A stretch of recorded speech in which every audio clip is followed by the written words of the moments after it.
Okey, sekarang saya akan tunjukkan bagaimana kita nak masukkan tingkap pada model rumah ini.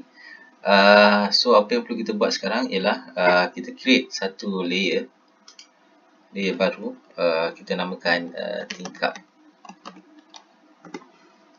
Then kita pergi ke current layer 0, kita off kan, supaya bangunan yang kita dah buat ni akan di freeze sementara. Dan kita akan dapat select dulu tingkap ni dan kita offkan layer 0 ni. Okey, sekarang kita dapat plan asal bangunan ni, dan kita perhatikan terdapat simbol tingkap di dinding-dinding yang sedia ada ni.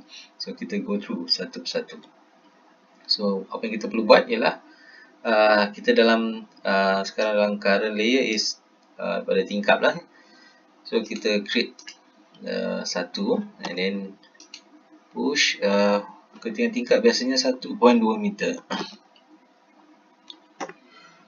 Okay, then yang ni kita boleh lebih senang kalau kita groupkan.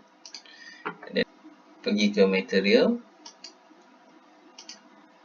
then kita cari color. Mungkin kita boleh color yang cantik sikit. Okay, so kita dah group dan kita dah colorkan, dan kita move and tekan control, copy, then move, tekan control, copy, move dan tekan control, copy, dan kita create dia punya frame bawah. Kita push, ini pun biasa ketebalan dia lah 0.5005 ataupun 50 mm. Kita group, kita ambil color,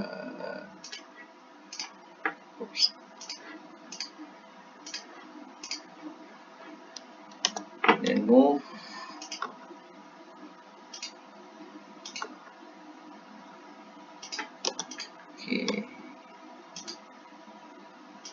okay, then move, tekan control,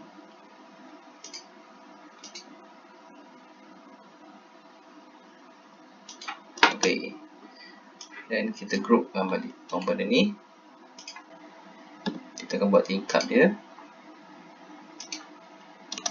kita groupkan dulu, back group, and mungkin kita boleh tebalkan tingkap ni lebihkan 0.01 meter, dan kita cuba colorkan mungkin color yang lebih sesuai.